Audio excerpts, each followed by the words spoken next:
You're watching Destiny Church. Live your call, fulfill your destiny. And welcome po sa Destiny Church, no? Sinong naririto for the very first time? Kaway ka sa akin. First time mo ngayon? Kaway ka. Yes, sir. Welcome po. Meron pa? Meron pa po ba? Hindi ko nakita na nagtaas ng kamay. Welcome po. Yes, sa may bandang likod. Welcome po dyan.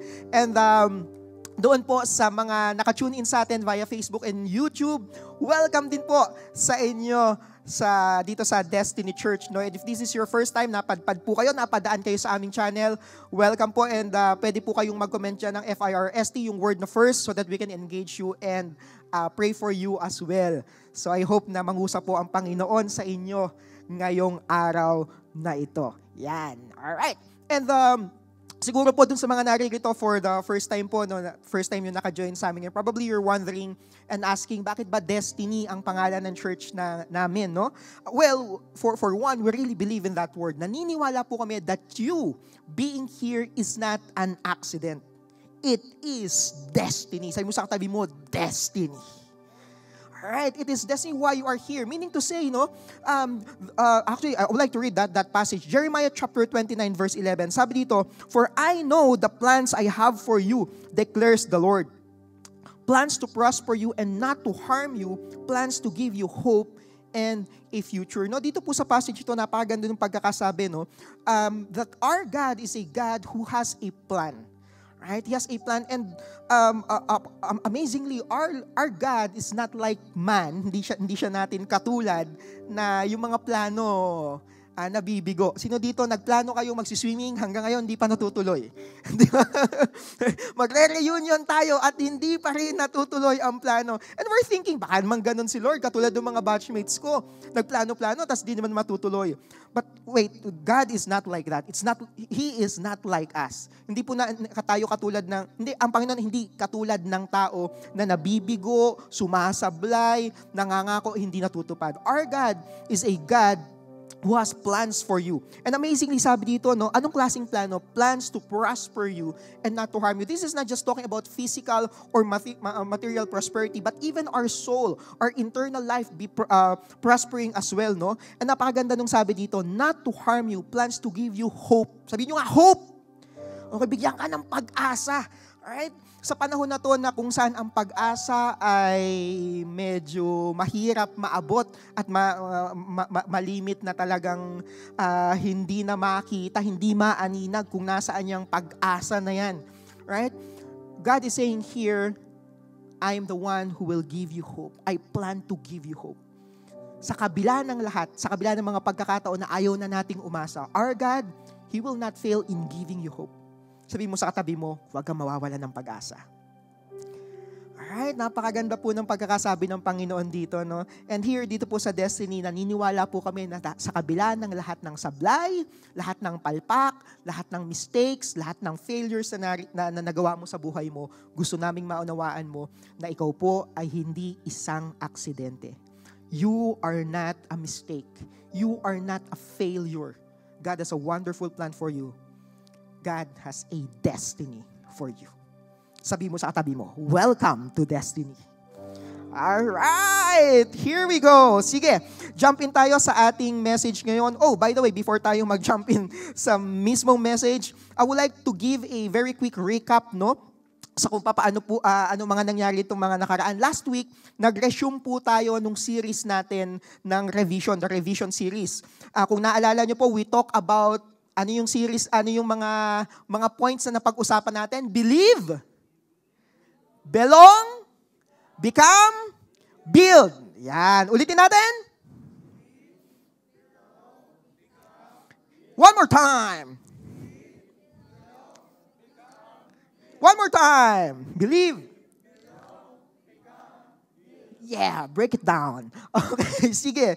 And just to recap, no, pinag-usapan natin yung believe, no, believing, pinag-usapan natin yung power niya, yung importance at saka yung significance. Yung belong, we talk about belonging to Christ, belonging to the church, and belonging to the community as well. And then pinag-usapan din po natin yung becoming, no? We talk about the journey of transformation, no? The journey to Christ-likeness. And nung pong last week, katulad ng binanggit ko kanina, binalik na ulit natin yung series natin, nag-resume tayo ng series ng revision, at we started talking about that facet of building His kingdom, proclaiming the good news. Remember that? Right? So I believe Pastor Carlos shared in the 1 p.m. service, silent no more. Tama ba? To proclaim it. Okay, banggitin mo, sabihin mo. Okay, don't be silent, recover your voice. Okay, no, yun po yung pinag-usapan natin, building His kingdom, proclaiming the good news. No? And ngayon po, ipagpapatuloy po natin yung series na yun, yung mini-series ng Build. We will be still talking about building His kingdom. Are you excited for that? All right, let's pray. Father, right now, we thank you, Lord God, for this time. We thank you for the opportunity to hear your message, Lord God. At dalangin ko po na ikaw po ay mangusap sa bawat isang naririto, Panginoon. I pray, Lord God, that the message, the word, Lord God, will be planted in good soil, Lord God. Ihanda mo po ang aming mga puso na tanggapin ang iyong salita, Panginoon. And I pray, Lord God, that this message, Lord God, will take root deep, Lord God, in our lives, Panginoon. And it will cause, Lord God, to bear fruit, Lord God. Fruit, Lord God, that will cause us, Lord God, to be transformed into your image and likeness. We thank you, Lord. In Jesus' name we pray. Come on, let's say amen to that.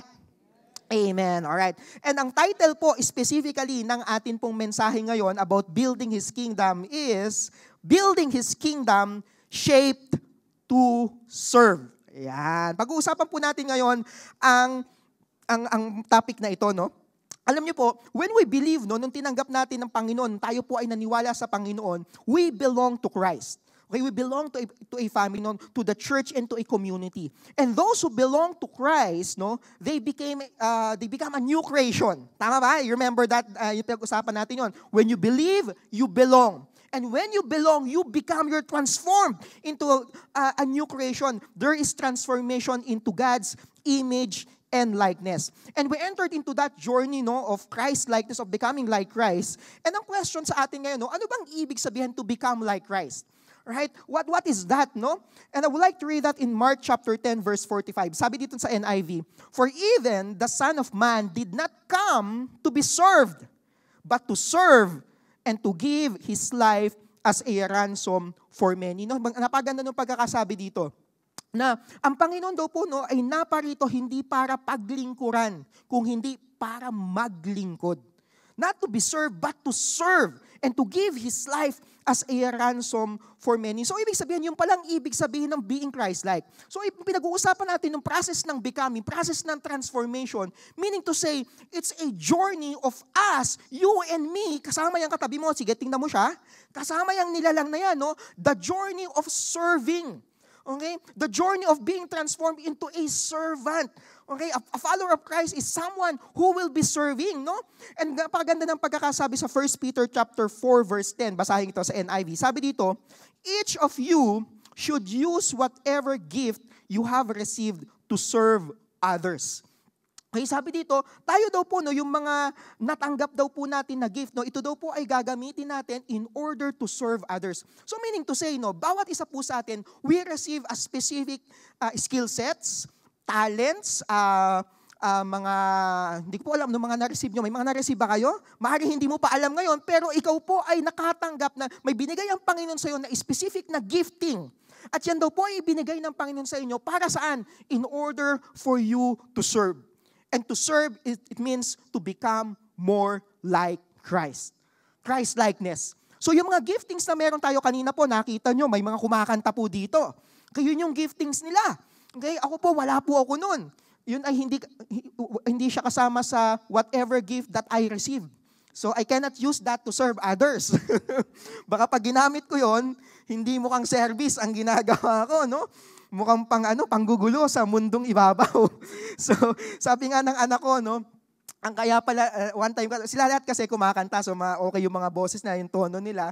Ako po ang sintonado sa pamilya. So, isang beses, kumanta-kanta ako. Sabi nung panganay kong anak, kaya pala dad, nagpipreach ka lang, no? So, sabi ko, walang iya ka. So, kaya pala daw nagpipreach lang ako. Tapos ang ganda nung yung next portion na binanggit dito sa 1 Peter chapter 4 verse 10. Sabi diyan, "As faithful stewards of God's grace in its various forms. So may iba't iba daw pong form ng giftings na ibinigay ang Panginoon sa atin. Sabi po dito, no, we need to be faithful stewards.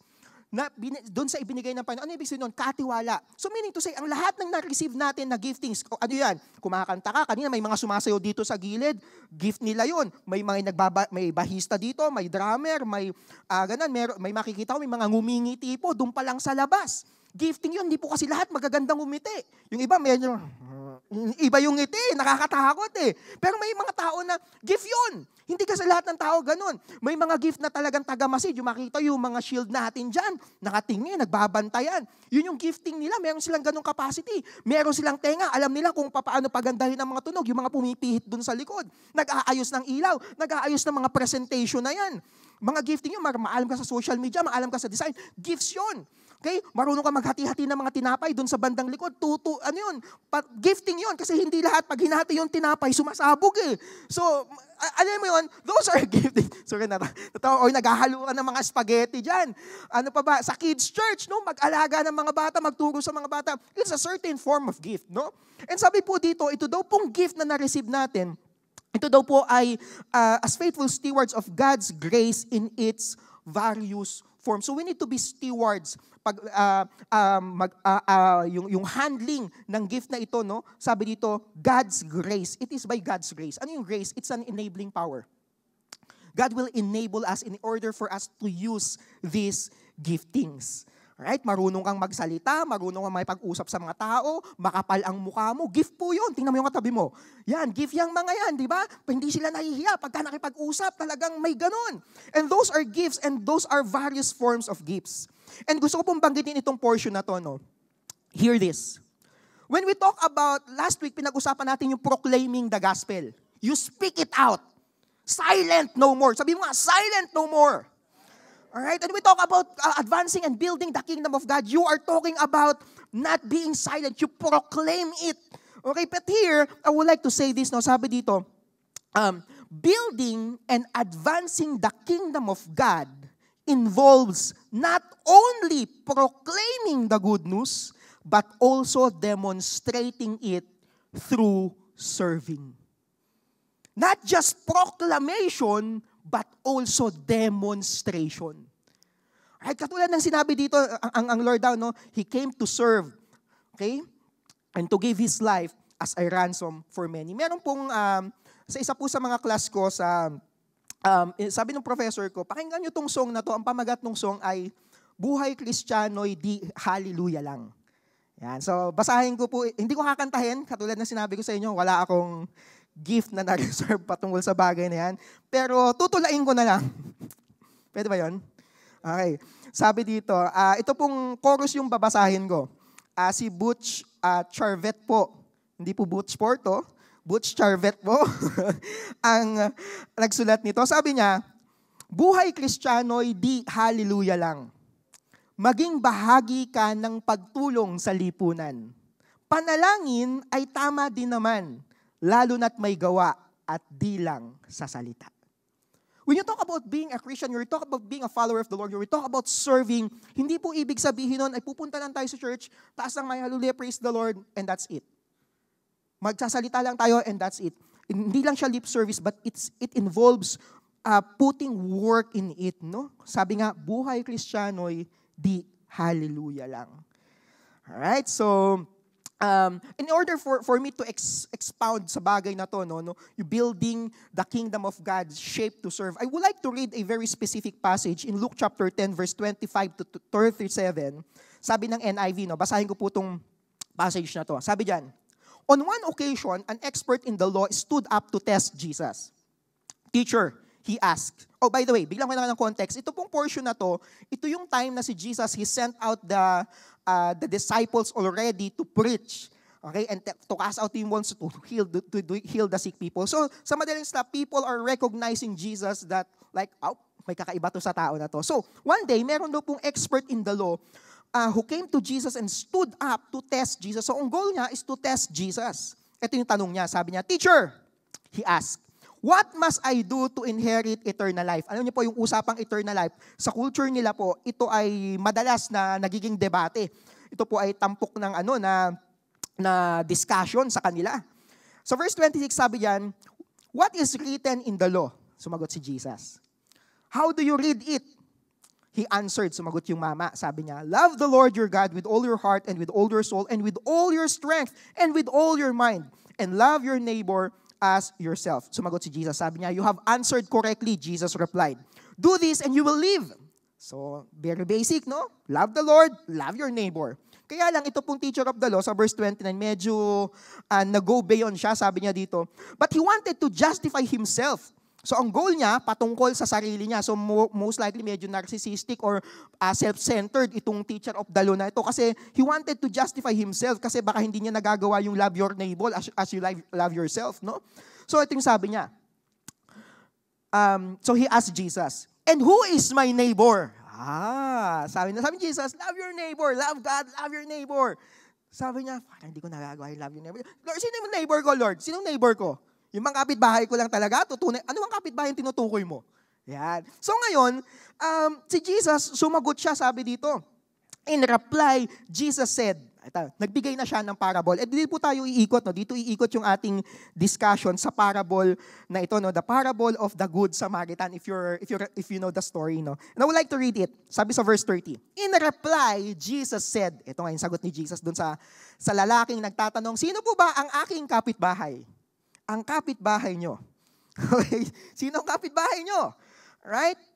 Sabi niya dyan, a man was going down from Jerusalem to Jericho when he was attacked by robbers. Then, sabi dito, they stripped him of his clothes, pambihira, hinubadan. Na-hold up na pero hinubadan siya at binugbog. He beat him and went away, leaving him half dead. Verse 31, a priest happened to be going down the same road. And when he saw the man, he passed by on the other side. Verse 32, so too a Levite, when he came to the place and saw him, passed by on the other side. Verse 33, but a Samaritan, as he traveled, came where the man was. Yung mama po na nagulpe at na-hold up, no? Yung nanakawan. And when he saw him, he took pity on him. He went to him and bandaged his wounds, pouring on oil and wine. Then he put the man on his own donkey, brought him to an inn, and took care of him. Verse 35. The next day, he took out 2 denarii and gave them to the innkeeper. Look after him, he said, and when I return, I will reimburse you for any extra expense you may have. Which of these 3, tumanong ngayon si Jesus, tinanong niya yung mama na nagtanong sa kanya, yung teacher of the law, sabi niya, which of these 3, yung priest, yung Levite, or yung Samaritan, do you think was a neighbor to the man who fell into the hands of robbers? The expert in the law replied, the one who had mercy on him. And Jesus told him, go and do likewise. Ayan. Bigyan ko lang po ako yung very quick context. So, kwento ng Good Samaritan. Bigyan ko lang kayo ng background about the history ng mga Samaritans. Ang mga Samaritans po, sila po ay descendants ng Northern tribe. Sa nation po ng Israel, sa kwento nila, nahati po ng Southern tsaka Northern Kingdom ang nation ng Israel. So, yung pong mga Northern tribes of Israel, ang nangyari po, they intermarried po dun sa mga Canaanites, specifically sa mga Assyrians. So, after po nagkaroon ng Assyrian conquest doon sa Northern Kingdom. So nung nasako po ang Northern Kingdom ng mga Assyrians, ito pong mga Israelites, sila po ay nakipag-asawa at nagkaroon po ng relationship doon sa mga Assyrians. So as a result, they were considered by the Jews ng mga Israelites ng Southern Kingdom, no, na sila po ay mixed race. So ibig sabihin, nahaluan na, hindi na sila purong Israelites, and they were looked down upon by the Jews as impure. So ang tingin sa mga Samaritan, impure yung mga yan, pambihira. Walang kumbaga sinabi na nga ng Lord na wag makikipag-asawa dun sa mga yun. Tumuloy pa rin. Kaya ayaw natin sa mga kanila. Kaya iiwasan natin mga yan. Yang mga yan ay impure. Tayo, mga walang bahid dungis. Ganun tingin ng mga Israelites, ng mga Jews sa kanila. Pero itong mga Samaritan, mabababang klaseng nila lang, mahihinang nila lang. Yan. Ganun yung tingin nila sa kanila. Furthermore, during po dun sa time ng exile na yon, no, ang mga Samaritan po nagkaroon pa, may isa pang point na nagbalikan na sa yung mga from Babylon, from the exile, yung mga Jews, so balikan na sila sa bayan nila. Nung rebuild nila ang bayan po nila, rebuilding the temple, nire-rebuild nila yung Jerusalem. Itong mga Samaritan nag-offer ng help. Sabi na, uy, tutulong po kami. Kaya lang po, anong ginawa ng mga Jews? Nireject sila. Di namin kailangan ng tulong nyo. Sino ba kayo? Mga mahinang nilalang. Impure. Yan, napakatindi ng pagkakasabi sa kanila. At nangyari po, nag-intensify pa yung kanilang hidwaan. So ngayon, sa madaling salita, malalim po ang ugat ng pagkakaayaw ng mga Israelites ng mga Jews sa mga Samaritans at ng mga Samaritans sa mga Jews. So ayaw nila. So over time, no, nagkaroon po ng religious tsaka ng ethnic divide. So itong mga Samaritan, nag-worship sila sa may bundok, no? Itong mga Jews, sila nag-worship doon sa temple sa Jerusalem, no? So sa madaling salita, Samaritan and Jews had a long history of mutual hostility and anger sa isa't isa. So they don't want to do anything with one another. Kaya if naalala nyo kung yung kwento na pinipreach lagi ni Pastor Carlo, yung John chapter 4, yung may woman at the well, sabi ni Jesus, nilapitan niyo yung babae, pahingi ng tubig. Naalala niyo yun? Samaritan yung woman. Kaya kumbaga parang, ba't mo ko nilalapitan? Kaya ganun ang reaksyon ng babae. So ngayon, imaginein mo, sa context na to, tawag dito, yung Samaritan, tumulong siya doon sa lalaki na nabugbog, na hold up. And makikita nyo po sa passage nyo, no, ang lalaki po ay galing sa Jerusalem papuntang Jericho. At kung ikaw ay galing Jerusalem, most likely, Jew ka. Kasi po ang Jerusalem po, ito po ay center ng worship ng mga Jews, no? So sa madaling salita, ito pong lalaki na to, most likely Hudyo po siya kasi hindi naman nilinaw kung Hudyo yung lalaking nabugbog at na hold up, no? Sa madaling salita, ito po ang perspective, kumbaga yung scenario, yung context, pag pinag-uusapan po natin ang kwento nitong Good Samaritan. Alright? So kung ikaw, galit sa'yo ang mga tao, galit din ako sa inyo. Kung galit siya, mas galit ako. Kung ayaw nila, mas ayaw ko. Bahala kayo sa buhay nyo. Kung blinak niya ako, i-unfriend ko siya. Hindi na pala pwedeng unfriend pag naka-block. Di ba? Ganun yun, di ba? Ganun na mangyayari. Kung ayaw niya sa akin, di-block na para di namin makita ang isa't isa. Ganun pa. Di ba? Ang pangit no? So ngayon, pagka po, when you talk about people, yung mga attitude, ang mga tao po may kanya-kanyang attitude when we talk about people in need. So makikita natin, may isa pong na tao nangangailangan na nakahando sa isa kalsada, in the road, from Jerusalem to papuntang Jericho. At ang nangyari po, no, nakita po, may 3 taong nakakita. Okay, ang nakakita po, isang priest, isang Levite, at saka isang Samaritan. Okay? Ang priest, most likely, isa po siyang Jew. Ang Levite, isa siyang Jew. Ang Samaritan ay Samaritan. Alright? So, dapat, kung sino ang tutulong doon, ay syempre, yung dapat, katropa. Okay, yung kanilang mga kabatak. Kaya lang, kasangga dapat nilang yun. Kaya lang, ang makikita natin, may 3 attitude po tayo nakita sa kwento na ito. And we will be talking about and looking very quickly, hindi pa po ito yung main point ko, no? Pero very quickly, tingnan po natin ano po ang mga attitude ng mga tao towards people who are in need. Number 1, keeping my distance. Sabi mo nga, keeping my distance. Alright, ito yung nakasulat sa likod ng mga truck. Distansya, amigo. Yan. Okay? Walang lalapit. Okay? Distansya, amigo. Alright? Ito yung makikita mo dun sa sa istribo ng mga jeep. Distansya, amigo. Keep distance. Yan. Okay? Pero pag pumasok sa loob, ano nakalagay na? God knows who does not pay. Yan. Alright. So, alam niyo po, itong priest tsaka itong Levite, yung pong action sa action nila, they reflect a desire to avoid involvement. When you talk about keeping distance, parang yung action ng Levite tsaka ng priest na ayaw nilang ma-involve, ayaw nilang ma-inconvenience, no? They only want to prioritize yung kanilang safety and yung purity. Kasi most likely, kung may dugo-dugo yung hindi sila hahawak ng may dugo. Kasi magiging impure din sila. Okay, so ganun yung context ng araw. So, pag may dugo, may dugo, huwag nating hawakan yan. Layuan na yan. Kaya obvious, yung nakita nila yung, may mamang nakahando sa isa kalsada, lilipat ako dito sa kabilang side para hindi ko nakita, para keep distance. Alright, nakita nyo na? So, isa sa mga attitude ay pwede pong ganun, no? They don't want they prioritize their own safety and purity over showing compassion to someone in need. Alam niyo po, no, itong attitude na to, somehow it highlights yung tendency ng tao na i-prioritize natin yung ating personal comfort. Sabi mo nga, personal comfort. Yan, personal comfort or kumaga yung ating self-interest over extending help to others. So meaning to say, serving, no, yung pagsaserve, somehow ay para bang, pwedeng hindi muna, distansya na ako ng konti, no? And even pagka po alam natin na meron tayong capacity na tumulong. Alright, so ngayon, yung mamang priest tsaka yung mamang Levite, nadaanan nila at iniwasan nila. They kept distance. Alam niyo po, no, this was the attitude of the first two men to pass by the victim. Ang sabi nga po dito, a lifestyle of avoidance. Palaiwas. Ito yung mga U-turn. Ito yung mga parang, iwas ako. Ayun na siya. Di ba?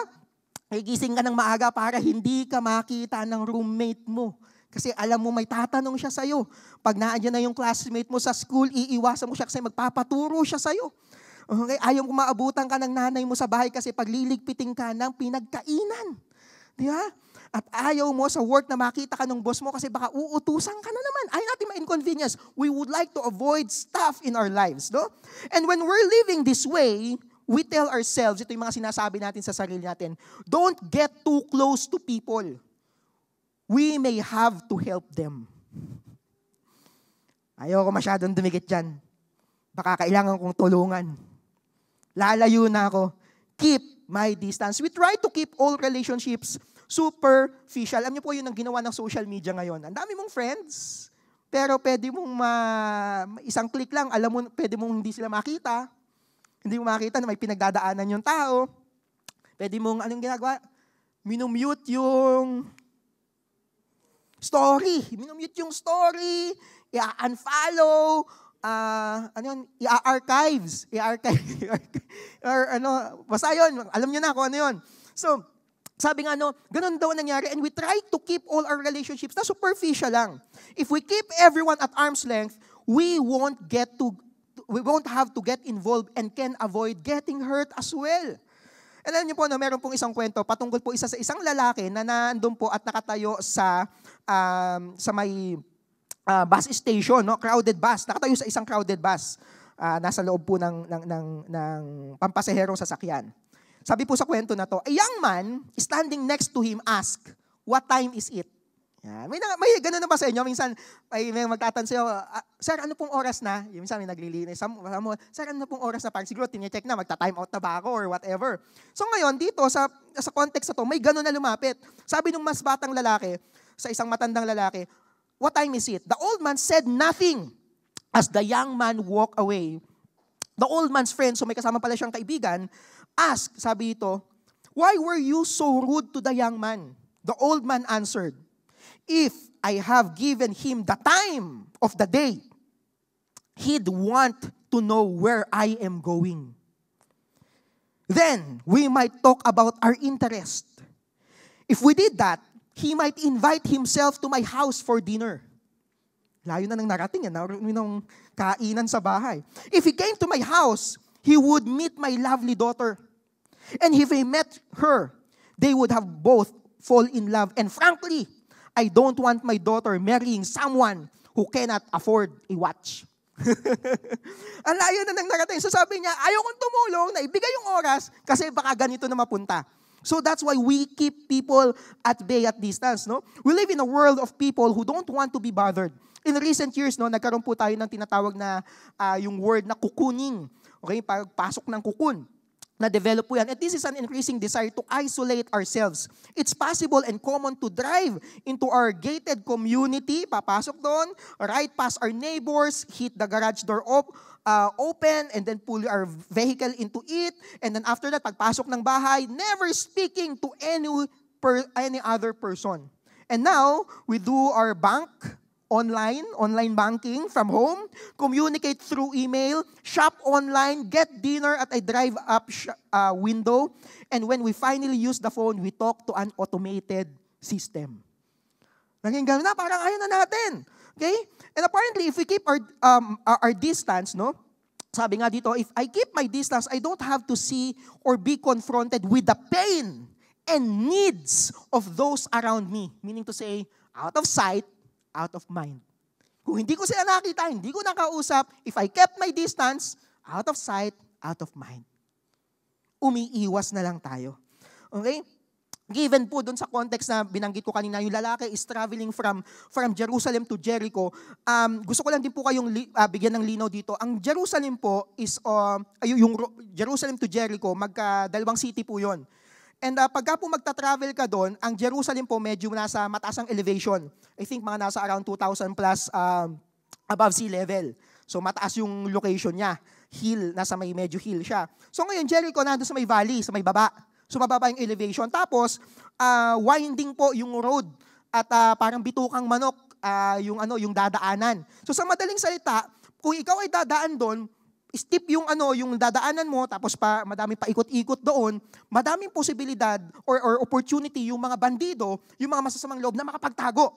At nang ganon, maabulaga ka at ma-hold up ka sa madaling salita. So ito pong lugar na to, ang term nga nila parang yung Jericho Road na ito ay parang blood road, parang ganon. So madami daw po talagang nasasaktan.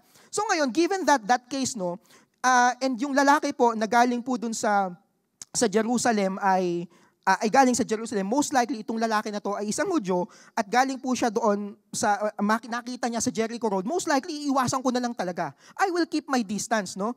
So ganun po ang nangyari. And it's one of the attitude na nangyayari sa mga tao pag nakakita tayo ng may nangangailangan. Okay, pangalawa, curious but not involved, but uninvolved. Okay? Yung una, keeping my distance. Pangalawa, curious but uninvolved. In a way, this attitude is even worse in the first attitude. Okay? In the first attitude.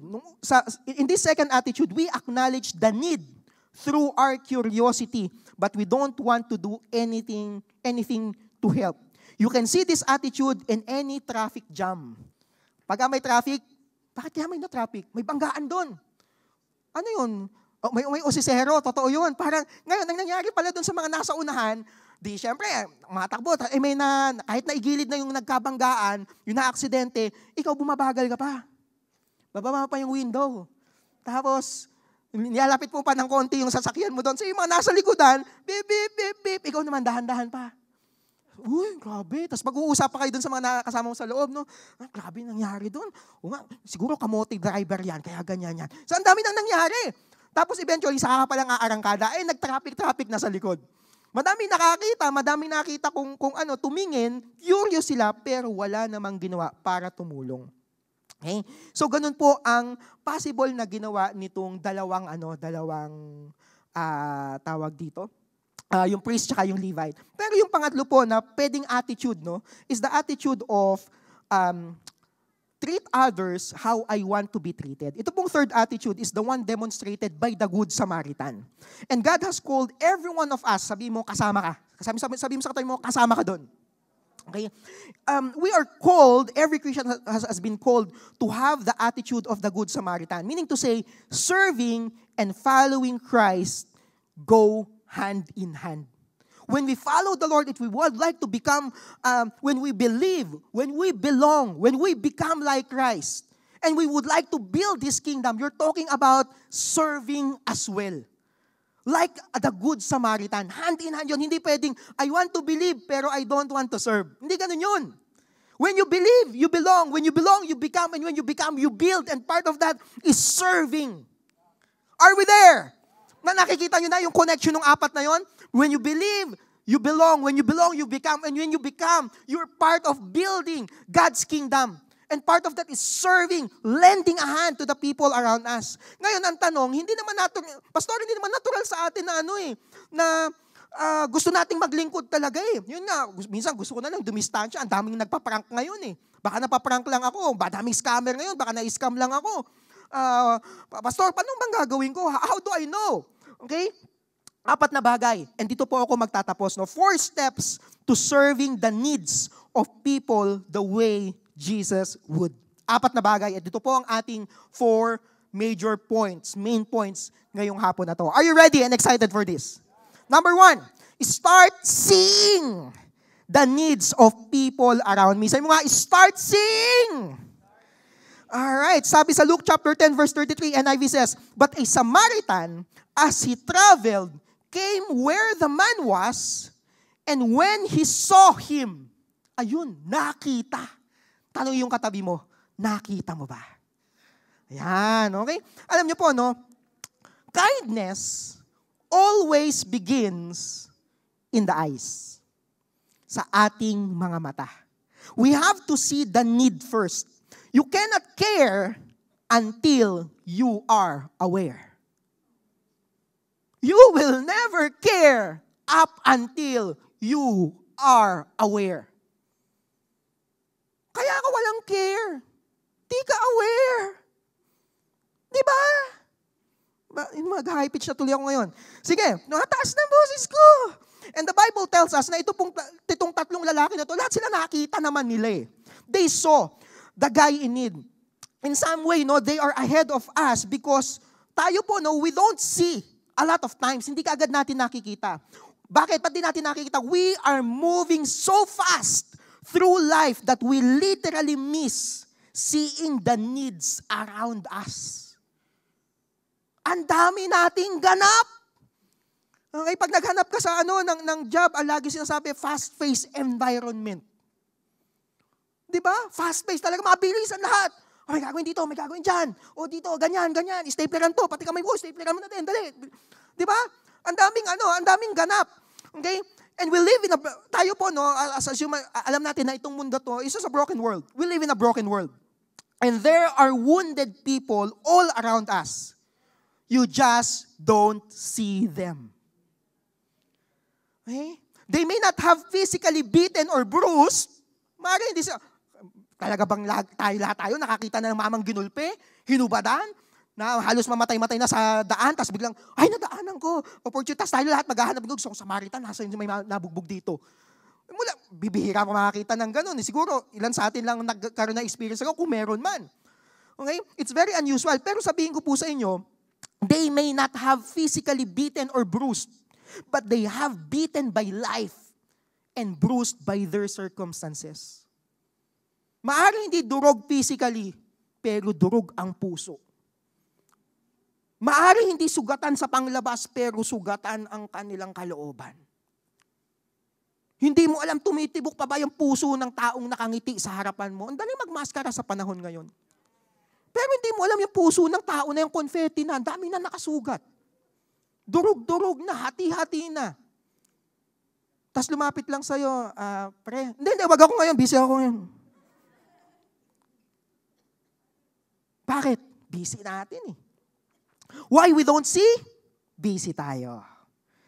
Being in a hurry is the death of kindness. Yung palang ikinamamatay ng kindness. Okay? Alam niyo po, no, if you would like to take a trip, kung iikutin niyo po ang bayang Pilipinas, pwede kang mag-aeroplano. Yan. Kaya lang, hindi mo makikita yung scenery sa baba. Okay? Pwede ka naman mag-bus. Okay? Kaya lang, syempre, mabilis din yung bus. Pag may nakita, uy, ang ganda nun. Diba? Pero pag may dalang sariling sasakyan, pagka may scenery kang nakita, uy, baba tayo, picture tayo dun. Click. I was here. Yan. Di ba, no? Post natin. Nakita mo. Pero, kung talagang gusto mo na makita at mabanaag ang kagandahan ng bayang Pilipinas, abay maglakad ka. Oh, ang ganda naman doon. May nakalagay, bawal umihi. Pero doon mapanghi. Hindi yun. What I'm saying is, pagka po naglakad ka, nakikita mo. Meaning to say, we need to slow down. The slower we go, the more we see. Bakit hindi mo nakikita? Ang bilis mo, kapatid. Ba't di mo siya nakita? Ang bilis mo. Andyan lang siya. Ang bilis mo lang. Pagkatapos ng service, uwi ka na kaagad. Pumunta ka muna sa welcome center, baka pwede mong saluhan ng spaghetti. At uminom at humigop ng mainit na kape. Kahit mainit ang panahon ngayon. Pag ganito ang boses ko. Hindi ko gusto ang tabas ng dila mo, bata. Yun na pala yun. Sorry. Alright, so what I'm saying, kung saan na tayo napunta, no? The slower we go, the more we see. And to be sensitive and see the needs up close, you must slow down. Sabi mo sa katay mo, slow down, pre. Slow down, Mars. Sabi mo sa kabila. Slow down. Slow down long enough to see. Slow down long enough to see. Look them in the eye. Yeah? Slow down. Okay? Give someone your attention. Stop to talk to someone. Okay? Sa madaling salita, we put up our spiritual radar. Sabi mo nga, spiritual radar. Sa sense mo parang may kailangan tong tao. I remember, konti na lang pala yung time ko, pero I would like to share this very quickly. When I was working sa previous work ko, I have this co-manager na kabanggaan ko lagi.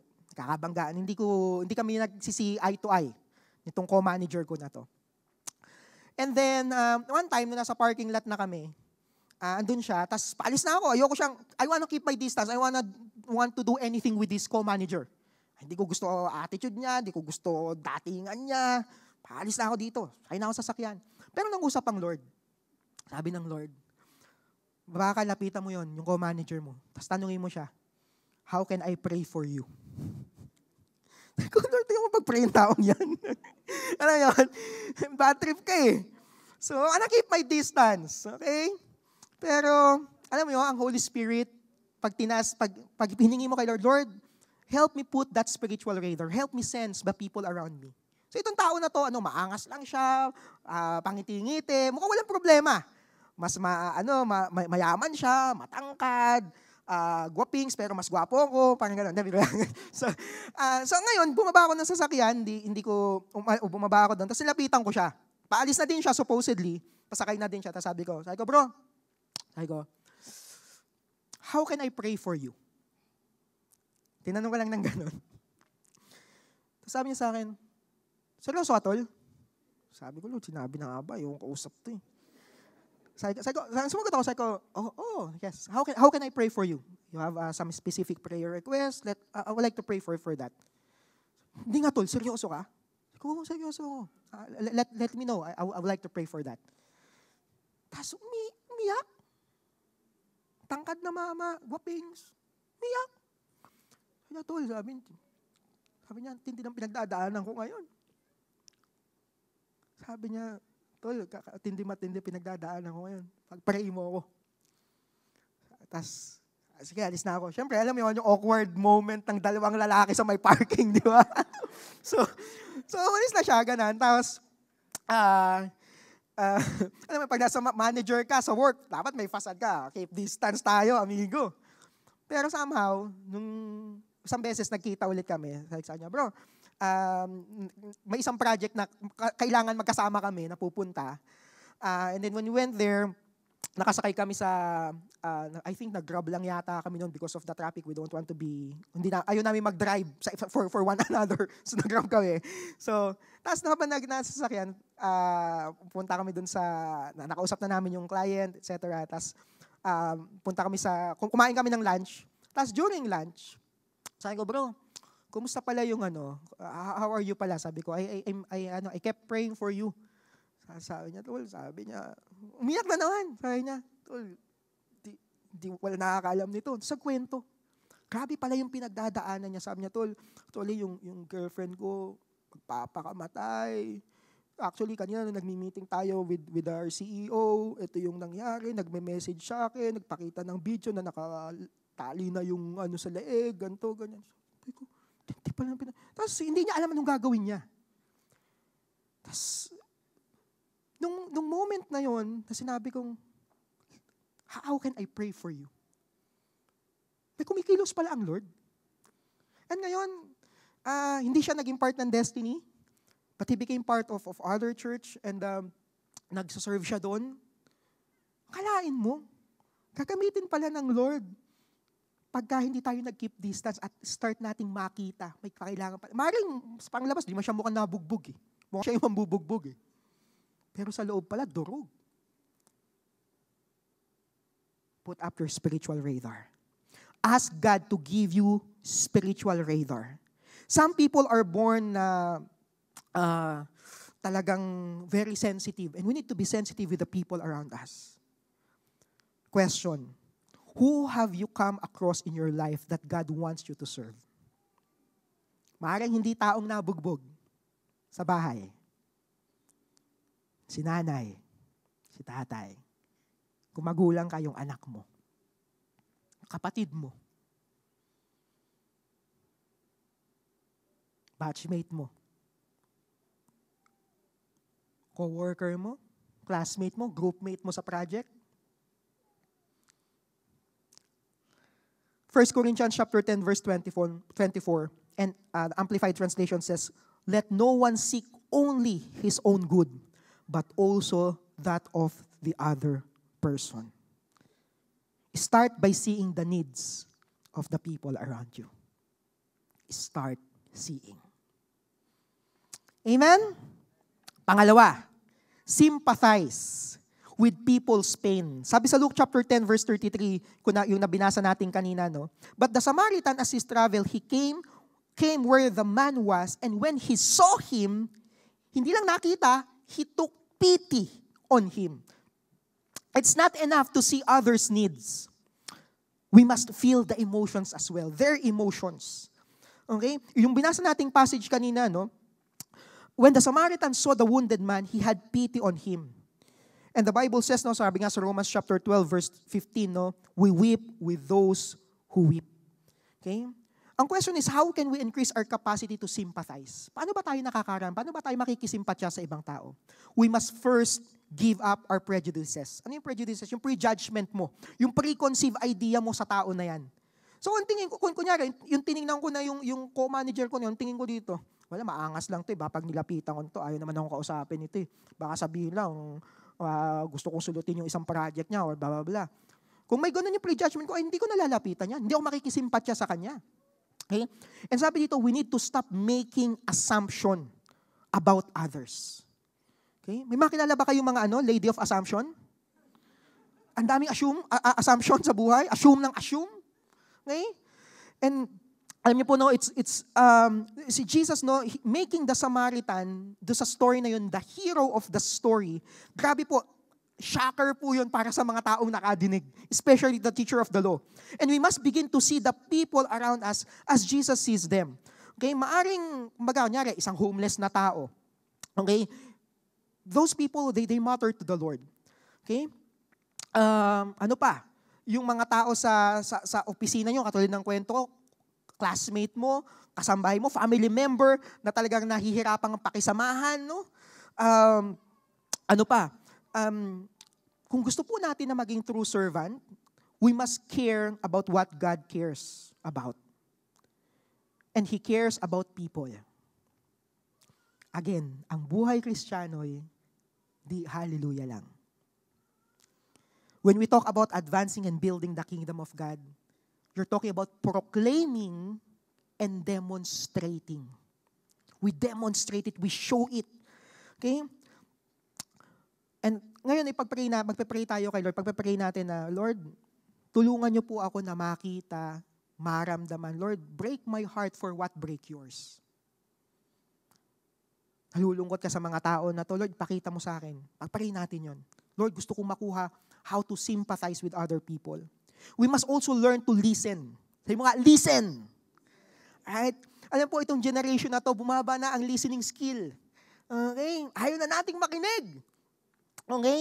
Pero hihingin po natin sa Panginoon, we listen. Lord, we want to listen. We sympathize with our ears. Sometimes the greatest way to serve someone is just listening. Ulitin ko, sometimes the greatest way to serve someone is to listen. Sa mag-asawa, listen to one another. Okay? Sa magjowa, listen to one another. Wag yung gusto mo, ikaw lang pakikinggan. Yung jowa mo, hindi na pala ng pinagdadaanan mo. Gusto mo, ikaw lang nagsasalta at nagkwekwento. Ikaw lang ba nasasaktan? Ikaw lang ba nahihirapan?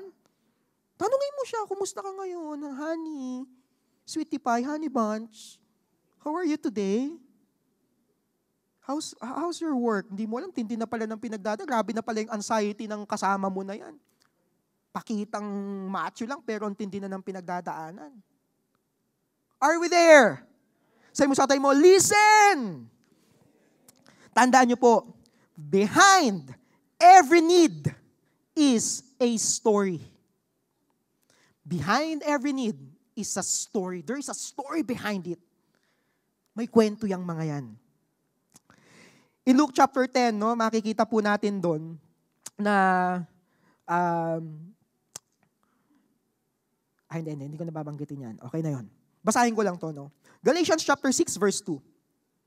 Sabi sa The Message translation, stoop down and reach out to those who are oppressed. Share their burdens and so complete Christ's law. Alam niyo po, no, you may have never thought about this, no? Pero God has allowed certain struggles sa buhay niyo, sa buhay natin, so you can sympathize with other people and serve the people around you. Alam niyo po ba na minsan pagka pinapadaan ng Lord sa sobrang tinding pagsubok, nang sa ganun, maintindihan mo kahit papaano ano ang nararamdaman ng tao na yon. Nahirapan ka na kumalamsik mura mo, anong pakiramdam ng taong hindi kumakain ng isang buong araw? Na-miss mo lang yung lunch mo. Are we there? Okay, anong pakiramdam ng taong, kumbaga, hindi niya alam kung anong next niyang gagawin sa married life niya. Kaya pala tayo din, pinagdadaanan natin yung mga bagay na yun sa parenting. Sa pagiging isang estudyante, anong pakiramdam ng isang taong bumagsak? Pastor, alam mo po yan. Marami akong bagsak. Kaya pala. No, what I'm saying is, minsan, kaya tayo dumadaan doon, pinapakita ng Lord na, okay anak, ganito yung pakiramdam yan. So when you face, and na-discern mo, na-put up yung spiritual radar mo, itong taon, ito matindi pinagdadaan. When you came, nagkwento siya, nakinig ka, you can sympathize. Are we there? Alright. Kaya pala, madalas, or may mga pagkakataon, nasasaktan tayo. May nasaktan na ba? Patumingin na ang boses ko. Kasi, may mga tao sa paligid natin na nasaktan din. At pagkakataon natin, natulungan sila. 2 Corinthians chapter 1 verse 4, NLT says, He comforts us in all our troubles so that we can comfort others. When they are troubled, we will be able to give them the same comfort God has given us. Are we there? Okay, number 1, start seeing. Number 2, sympathize. Number 3, seize the moment and meet the need. Luke chapter 10 verse 34. Patapos na po ako, tawagin ko po yung aking banda. Parang kakanta ako no? Yung worship team, pasuyo po. We're almost done. Luke chapter 10 verse 34. Sabi po dito, when he went to him and he went to him and bandaged his wounds, pouring on oil and wine. Then he put the man on his own donkey and brought him to an inn and took care of him. Once we see the need, we can sympathize. We can sympathize with their pain. And the next step is to seize that moment and meet the need na nakalagay doon sa ating harapan. Don't wait. Sabi mo sa tayo mo, don't wait. Don't delay. Don't procrastinate. Okay? Do what you can at that moment. Ang ganda ng pagkakasabi sa Luke chapter 10 verse 34, no? Yung Samaritan, the Samaritan man takes action. Alam niyo po, no, pag pinag-usapan po ang pag-ibig, love is not much about something that you feel. Love is not so much something you feel as it is something you do. Pag pinag-usapan ng pag-ibig, hindi lang yan usapang kilig at nararamdaman. Ang tanong, ano ang ginawa mo? The Samaritan, ang ganun pagkakasabi dito, he stooped down and got on the man's level. He used what he had. Naghanap pa siya, kailangan niya ba ng stethoscope, kailangan ba ng oxygen, wala siyang ganun eh. Ano meron siya? Wine to disinfect the wounds. And ano pa? Oil to soothe the wounds, the man. Ano pang meron? The Samaritan probably used his own clothes. So, wala naman siguro pangbenta yun. Siguro yung parang napapanood natin yung sinira yung damit niya. Pinagtali. May tunog pa talaga no? Ganon yung ginawa niya. Ano pa? Ano pang ginawa niya? He put the man on his own donkey. Alam niyo po, hindi siya naghintay ng professional. Hintayin natin si pastor. Si pastor na lang tutulong dyan. O kaya si cell leader na lang. O kaya hintayin natin yung DSWD na dumating. O kaya yung nanay niya na lang tumulong. Hintayin na lang natin yung next na president natin. Mas makakatulong yon. O kaya si senator. Hintayin natin yung mga pulis. Hintayin natin yung ganito. Ano yung magagawa mo sa moment na yon? Katulad ng sinabi ko, hindi naman tayo lagi nakakakita ng binugbog sa kalsada. Pero yung mga tao sa paligid natin, the immediate people, we're not talking about random strangers, just the immediate people around us. Proverbs chapter 3, verse 27 to 28. Do not withhold good from those who deserve it, when it is in your power to help. If you can help your neighbor now, don't say, come back tomorrow, then I'll help you then. Sige, tulungan kita, bukas na lang. Ay, kaya mo naman ngayon. Okay? Don't wait for better conditions. Meet the need now. To seize the moment, we must be willing to be interrupted. Sabi mo nga, interrupted. Love is often inconvenient. Serving others take time. Itong Samaritan na lalaki na to, pwedeng sabihin, busy din ako eh. Tsaka, Hudyo yan, ba't ko tutulungan yan? Dami niya excuse. Huge excuse. Baka may business pa siyang pupuntahan, pamilya ko nag-iintay sa akin o whatever. Pero hindi niya ginawang excuse yun. Baka patay na siguro yan. O kaya baka nagpapanggap to, baka pagka nilapitan ko siya, biglang lalabas yung ibang mga bandido. Akin ang cellphone mo. Wala pa palang cellphone ng araw, di ba? Akin na donkey mo. Di ba? Kinuha yung donkey niya. Pero hindi ganun yung case niya. Tayo, anong excuse natin? Tanong mo yung katabi, what's your excuse? Pansinin natin yung phrase dun sa yung Levite tsaka yung priest. It so happened. It happened, no? It happened, the priest just happened to be passing by. Nagkataon lang na napadaan. Hindi mo man talaga sinadyang, hahanap ako ng nabugbog dito. Hindi naman ganun eh.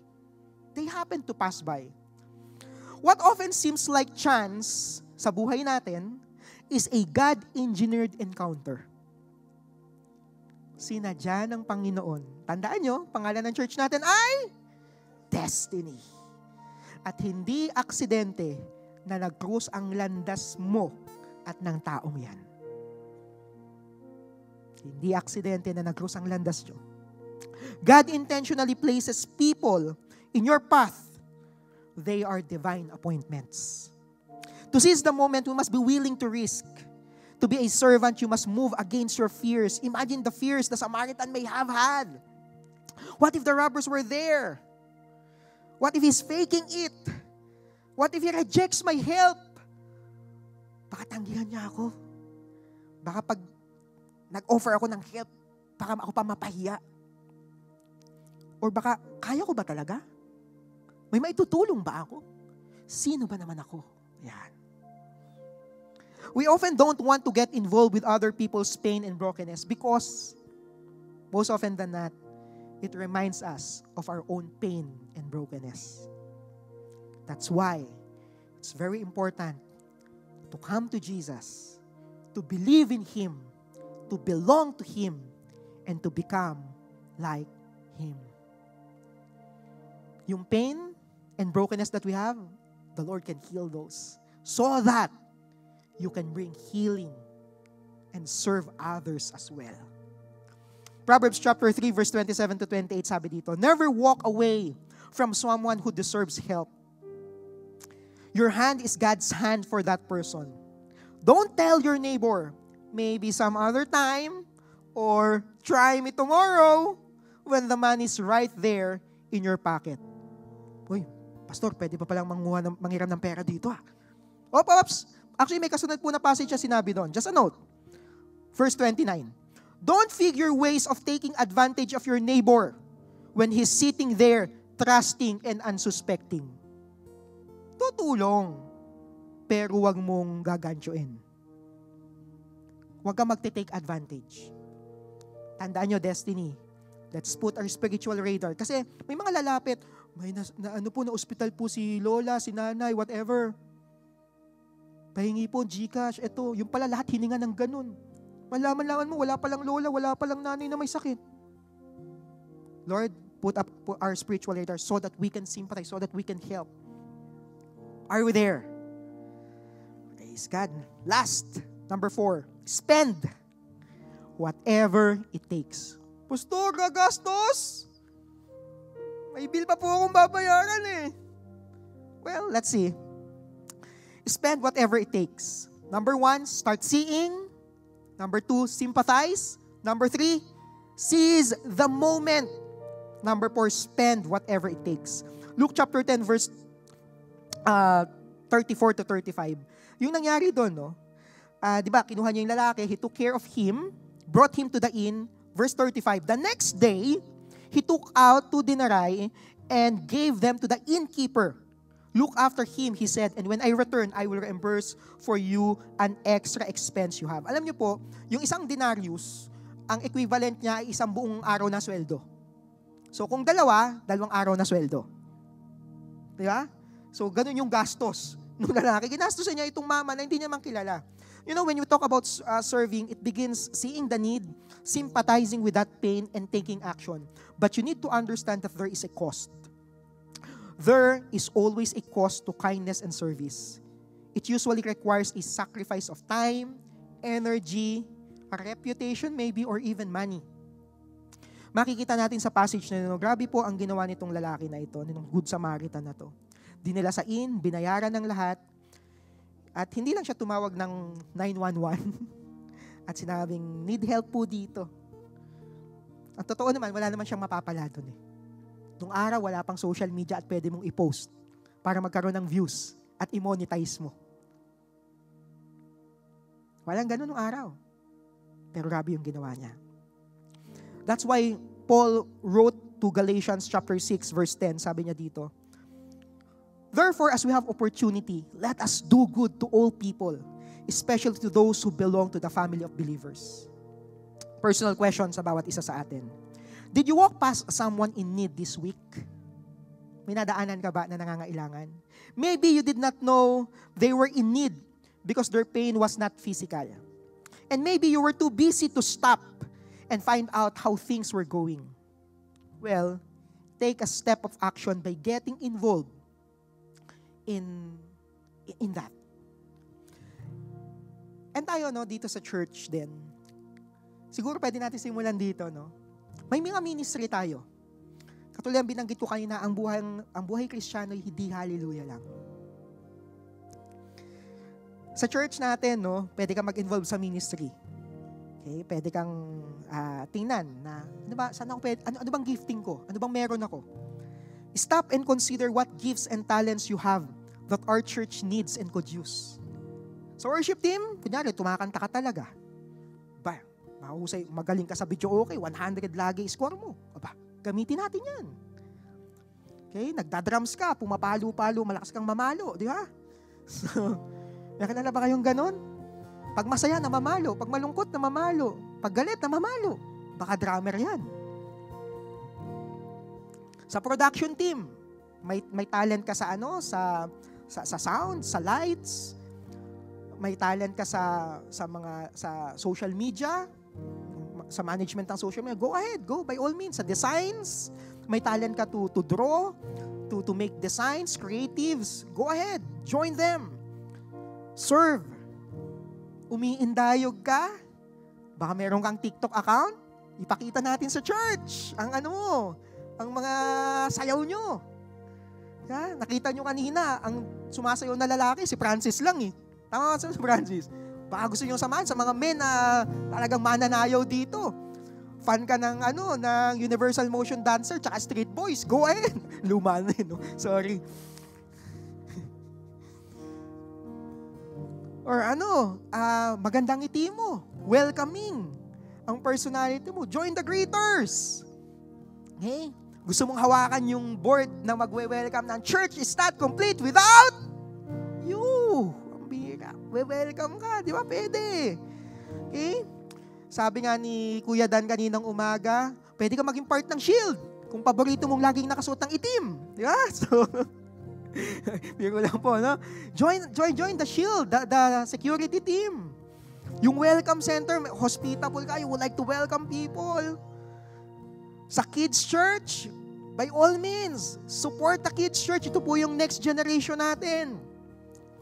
Are we there? Ano pa? Web design.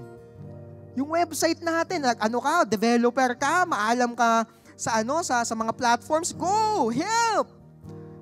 Are we there? Lapit kayo doon sa likod mamaya. Tanong mo, sino nag-head ng design, ng web design natin, ng pages natin, taga-update. Kanino ko connect? Yan. Di ba? May basahin pa akong passage. James chapter 1 verse 27. Religion that God our Father accepts as pure and faultless is this: to look after orphans and widows in their distress and to keep oneself from being polluted by the world. No, grabe, no? A religion that is pure and faultless. Ano daw? Taking care of orphans and widows. Alam niyo po ba na nag-soft launch si Destiny Church ng orphan ministry? Hindi niyo pa alam, no? May sinusupport po ang team natin, ang church natin, yung pong Safe Haven. So we're supporting it. Actually, ilan po sa mga members natin ay mga naging nagninong at ninang nung mga orphans doon. Kung may heart ka doon, by all means, go. May nakikita kang ministry, pastor, suporta. Wala tayong seniors of Destiny, SOD. Seniors of Destiny. O yung mga yun, buo tayo ng Seniors of Destiny. Pwede yun, di ba? Kunyari, ang giftings naman na ibinigay sa'yo ng Panginoon, yung grace na nag-uumapaw sa'yo, madami kang pera. By all means, gamitin mo yan. Okay? Yung tipong pag humingi yung anak mo, kumuha ka dyan sa cabinet, mag-ingat ka, baka matabunan ka. O yun, yung ganun.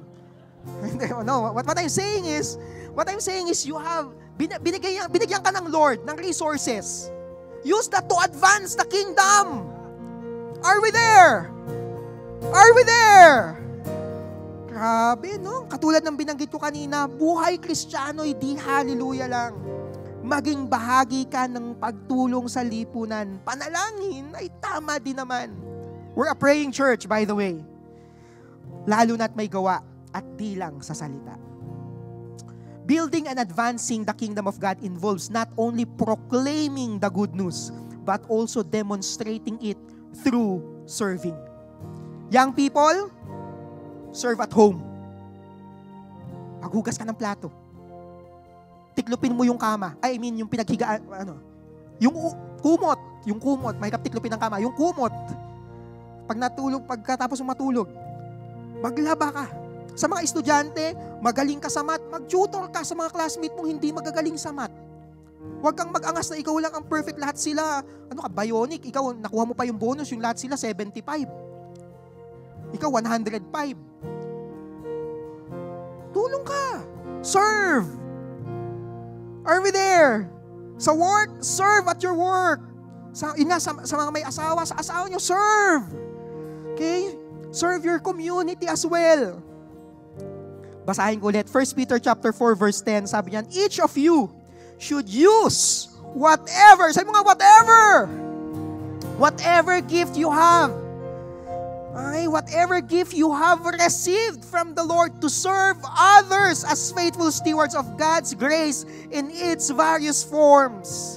Sabi ng Mark chapter 10 verse 45, sabi dito, for even the Son of Man did not come to be served, but to serve and to give His life as a ransom for many. We would like to become more like Jesus. Tama? We believe, we belong, we become, and we build. We serve Destiny. Tayong lahat. Mananalangin po tayo. Father, Lord, we would like to become more and more like you, Jesus. Sa lahat po ng naririto na alam mo Pastor Ben, parang ang layo ko dun sa Good Samaritan na yun. I want to keep my distance. I don't want to be involved. I am just curious, but I don't want to help. I want to be uninvolved. Right now, the Lord is a God who can change our hearts. When you belong to Him, you become a new creation. The old is gone and the new, but the Lord can change you. And right now, if you're that person, all eyes closed, all heads bowed down, if you're that person, you're saying, Pastor Ben, I want to be changed by God. I want to be used by the Lord. Right now, all eyes closed, all heads bowed down. I would like you to raise your hand to the Lord right now. If you're that person, Lord, I want to be changed. I want to, Lord Jesus, I want to become more and more like you. I want to serve. I know that I am shaped to serve. This is my call. You have called me for this. Father, right now, you're seeing these hands. And I pray, Lord God, ikaw po ang humawak sa mga kamay na ito. You lead them, Lord God. Ikaw po ang humipo sa kanilang mga puso, Lord God. Ikaw, Lord God, ang nagbigay ng mga talent sa kanila, Panginoon. At gamitin mo po ang lahat ng meron sila, Panginoon, to advance your kingdom, to build your kingdom. And Father, right now, I pray for your anointing, Lord God, for these hands raised, Lord God. Gamitin mo po sila, Panginoon, and change them, Lord God. Change them, Lord God, to become more and more like you, Jesus. If more of you means less of me, take everything. Come on, just tell it to If the Lord. all of you is all I need, take everything. Oh Lord, change me like only you can. Yes, Lord, change us, Lord. Here with my heart in your hands, Father, I pray, make me more like Jesus. This world is dying to know who you are. Shown us the way to your heart.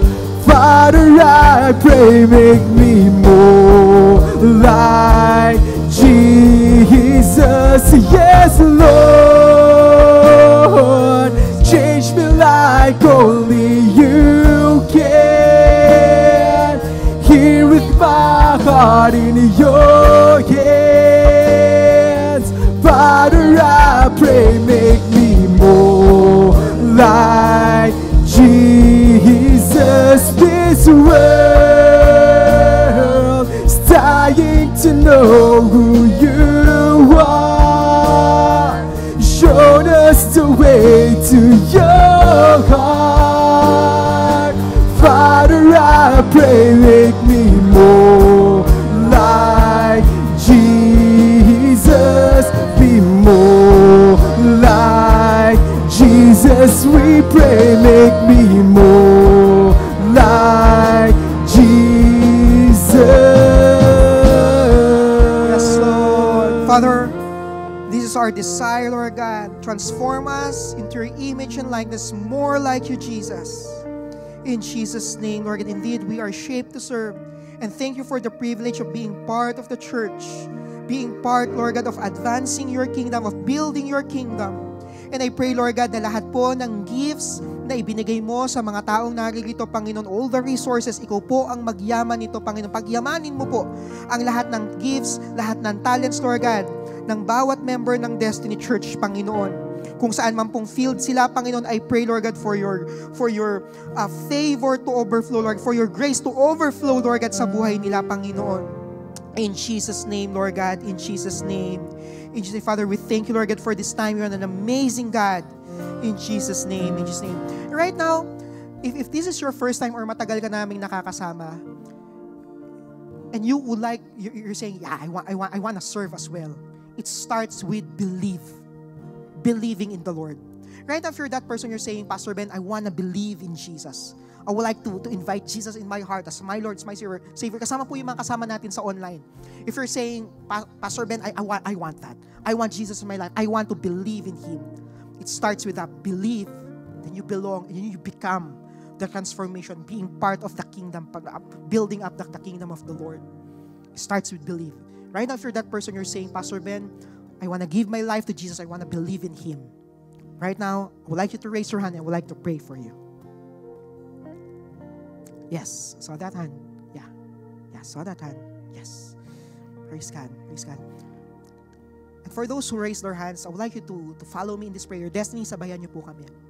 Lord Jesus, Lord Jesus, today, today I decide I decide to open my life for you. to open my life I for accept you as my Lord, as my Savior. I accept you as your Lord and my Savior. I believe I believe you are the God who died on the cross, you are the God who died on the cross. but on the third day you rose from the dead. And on the third day he rose again. In Jesus' name. In Jesus' name. Father, we thank you, Lord God. We thank you, Lord God, for these people. We thank you, Lord God, for what you're doing in their lives. In Jesus' name, Lord God, show yourself strong. Ipakita mo ang iyong kapangyarihan sa mga taong nagsuko ng buhay sa iyo, Panginoon. Indeed, we would like to believe in you, Panginoon. We thank you, Jesus. You're an amazing God. In Jesus' name we pray. Come on, let's say amen to that. Amen. Amen. You're watching Destiny Church. If you would like to check more resources or donate to this ministry, you can download the Destiny Church PH official app or log on to www.destinychurch.org.ph/give.